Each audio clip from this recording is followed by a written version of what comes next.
a Covid colapsou o sistema de saúde pública na cidade. Ontem já eram registrados 1.115 casos no estado, um recorde absoluto de casos, um recorde diário de casos. Essas informações de ontem, na verdade, elas são do dia 7 de março, não é? Hoje é dia 16 de março, para você ver a subnotificação, você vê a deficiência do serviço público, ou seja, nós soubemos ontem números do dia 7 de março, e são repassados como se fossem os casos registrados nas últimas 24 horas. Não é. Então, o poder público não consegue contar os casos e mortos do dia.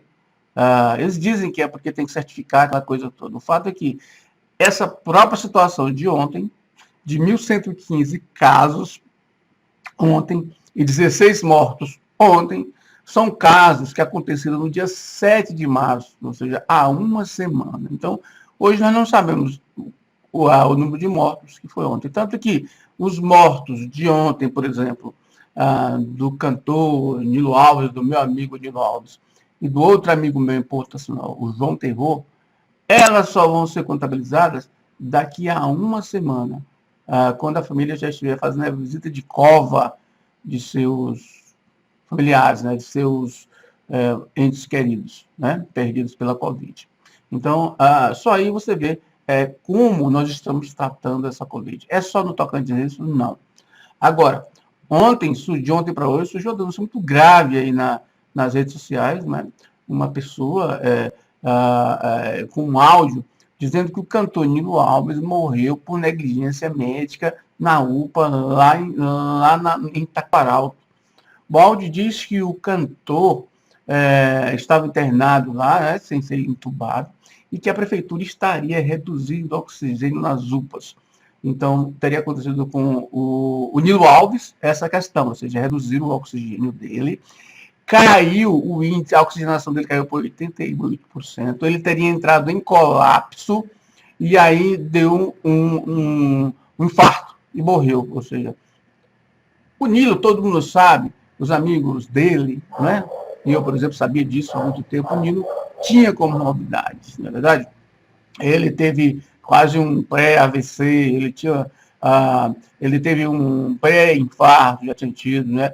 Tanto que nos últimos anos ele tinha diminuído o ritmo de vida dele. Ele tinha deixado de beber, tinha deixado de fumar, e estava com uma vida saudável, no dizer aí, estava limpinho, e com muita saúde aí, pegou assim da noite para o dia a Covid-19 e foi a óbito lá na UPA, não é verdade? Então, assim, e essa denúncia de falta de oxigênio é uma denúncia muito grave, ou seja, ele teria morrido, assim como outros nas UPAs, porque a prefeitura estaria reduzindo a quantidade de oxigênio nos postinhos.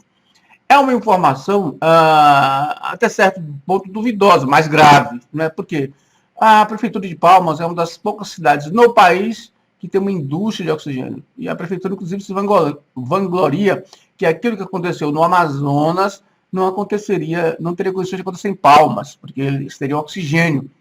Então, mas a morte do Nilo pode ter sido apenas pela comorbidade ou pode ter sido agravada por essa falta de oxigênio, né? Porque ele era, apesar da idade, ele tinha 63 anos, era um cidadão que ele não demonstrava problemas de saúde, era um cidadão saudável, Nilo, né? A gente se encontrava muito, ele vinha na minha casa, e a gente era amigo realmente, desde Goiânia. Então, é uma denúncia que a Prefeitura e o Ministério Público têm que apurar, a Prefeitura até para dar seriedade ao trabalho que tem feito, e o Ministério Público para punir possíveis supostos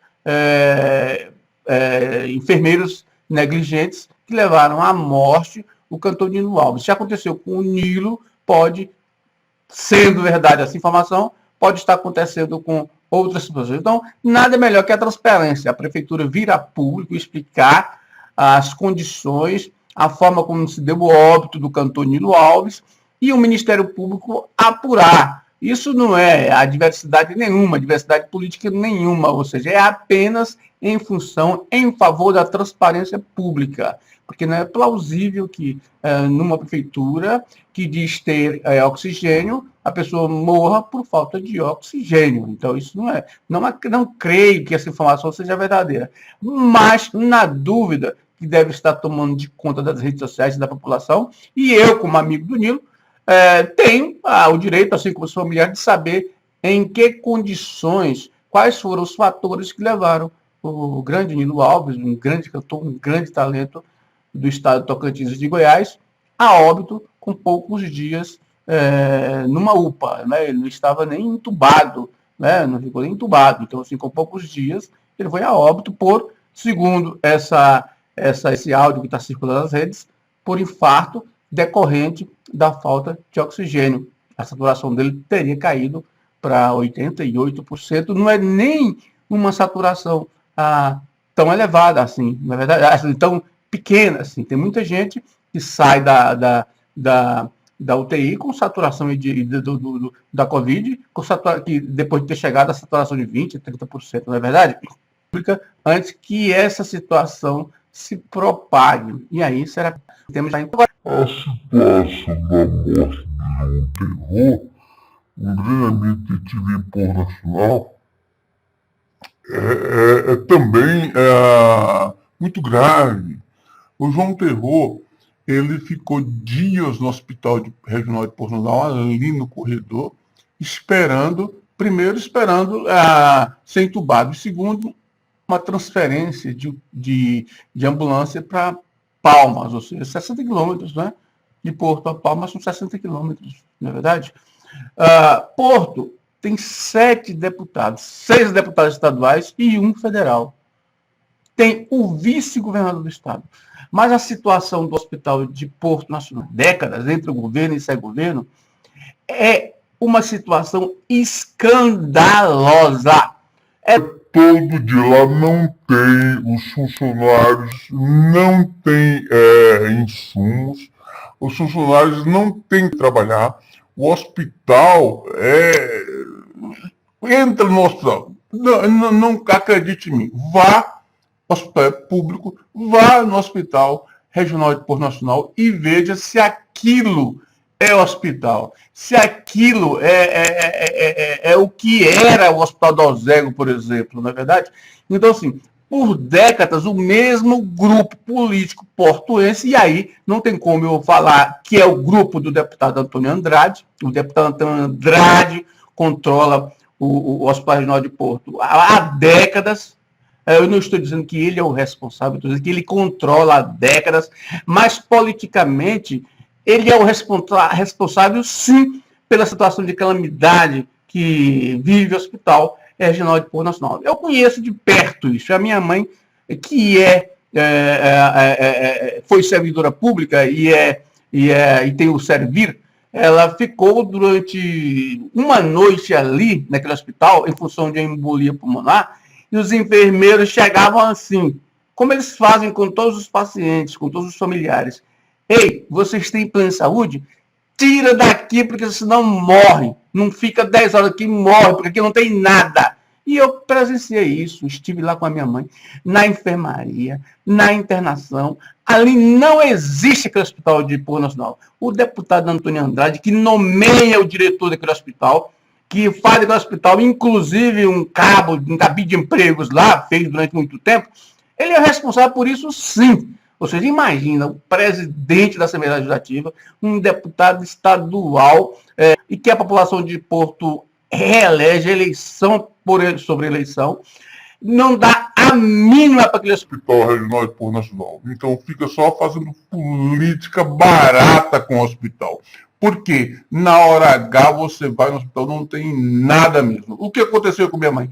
Eu consegui de um amigo uma UTI particular e a trouxe para o hospital Oswaldo Cruz, onde foi perfeitamente atendida pela equipe do Dr. Walter, que é um profissional competente, que infelizmente o governo colocou ele para escanteio por causa de dívida, mas é um dos melhores médicos do estado, do Oswaldo Cruz, é um grande hospital do estado. E minha mãe descobriu a embolia pulmonar e está viva até hoje. Superou a Covid-19 junto com meu pai, ela com 84 anos, meu pai com 89. Imagina, e o Nilo Alves e o João Terror, na faixa de 60 anos, não superaram a Covid-19. Então, alguma coisa está errada nisso aí. O João Terror, para quem não conhece, ele era filho da tia Júlia, uma tradicional moradora de Fornos Novos, assim como meu pai, assim como minha mãe. Tia Júlia ficou conhecida com um restaurante de peixe que ela tinha na beira do rio Tocantins, ali, antes da criação do Estado. Então, eu fui muito amigo, contemporâneo do outro filho dela, o Gonzaga. O João Terror era mais velho. O João Terror é do tempo do Antônio Andrade, presidente da Assembleia, né? Então é um deputado, era um cidadão de Portugal que seguiu o destino da mãe e, com o enchimento do lago, montou um flutuante, um restaurante de peixe no lago, ali ao lado do Mãe Maria. Então, assim, é um cidadão tradicional, uma família tradicional. O desespero das filhas por uma semana nas redes sociais, pedindo, pelo amor de Deus, que um político ou um cidadão conseguisse a transferência do João Terror, que no sistema público de saúde era apenas João Nonato, conseguiu na Bacia das Almas, quando não tinha mais tratamento para o nosso amigo João Terror. Então, eu acredito que os deputados de Porto que frequentavam o flutuante devem estar morrendo de vergonha, se vergonha eles têm, da incompetência de deixar o Hospital Regional de Porto daquele jeito, com o dinheiro que o Estado tem para a saúde, aplicou no ano passado 2 bilhões de reais no Estado, tinha um orçamento de 1.700, 1 bilhão e 700, aplicou 2 bilhões, recebeu mais de 1 bi acima do que para a Covid-19 do ano passado. Ou seja, segundo o Senado, o governo Tocantins recebeu 342 milhões a mais das perdas que teve da Covid-19 e não consegue dotar os hospitais regionais de condições para atender a população da cidade. É má fé do governo? É má fé do secretário? Não, não vejo má fé. Eu acho incompetência administrativa, falta de planejamento, falta de time administrativo, porque qualquer administrador, por mais mequetrefe que fosse, que observasse as informações da OMS no ano passado, ele iria fazer um planejamento e verificar que, se não houvesse isolamento social, como não houve, o governo até o último momento resistiu a fechar as atividades das cidades. Ontem, por exemplo, junto com a prefeitura, abriram o comércio mais ainda, ou seja, ficaram naquele meio termo entre atender os comerciantes e atender o cidadão que está ali sujeito à Covid e à morte. Ele ficou no meio termo e não conseguiu nada. A economia no país caiu, apesar de que no Tocantins a arrecadação de impostos foi crescer. O governo teve, no ano passado, quase 20% a mais de arrecadação do que teve no ano anterior, sem a Covid. Ou seja, com a Covid, o governo teve mais recurso que sem a Covid, a recurso de impostos. Ou seja, o comércio, dizer que não está ganhando, é uma balela, uma falácia. E agora que a mesma situação não se pode falar dos mortos, que ontem no Tocantins já estava próximo de 1.700 mortos no estado e 123 mil contaminados, sendo que 14 mil estão com vírus ativos e o estado está com os hospitais colapsados, 100% de leitos ocupados, ou seja, não há leito para esses 14 mil que estão com vírus ativos. Então, é uma discrepância. Eu quero aqui fazer uso dos óbitos de João Terror, meu grande amigo, Nilo Alves, meu grande amigo, para apontar essa discrepância entre a política e a prática. Sim, porque decisões de comprar leitos ou não, UTIs ou não, de equipar hospitais ou não, é uma decisão de vontade política do gestor, que nem está ocorrendo. Eu acho que só pode ocorrer no dia que eles perderem um parente para o vírus. No caso de João Terror e Nilo Alves, grandes amigos que morreram abruptamente, da noite para o dia, por falta de equipamento hospitalar, por falta de estrutura hospitalar. É um caso escandaloso, que deve estar acontecendo também com a maioria dos mortos pela Covid no estado do Tocantins. Os deputados fazem o quê? Nada. Depois que a coisa recrudesceu em Porto Nacional, saiu deputado aí dizendo que vai mandar emenda. Ora, me poupe, me coloque na caixa, ou seja, fazendo uso político da carência da população de Porto Nacional e de Palmas, que também está, como se vê aí com a morte de Nilo Alves, se for confirmada essa denúncia que dá nas redes sociais de que ele teria morrido por negligência e porque a prefeitura teria reduzido o oxigênio nos postinhos. Isso é um escândalo. Então, o Ministério Público, a Prefeitura e o Ministério Público tem que entrar nessa questão. Não é achar que é fake news, não, de investigar, não. Tem que ir lá. Se for fake news, tudo bem, diga, ó, é fake news. A Prefeitura não reduziu o oxigênio dos postinhos e o Nilo Alves morreu porque ele teve infarto. E explicar por que ele teve um infarto dentro da UPA e não foi reanimado. Não é verdade? Um bom dia para você.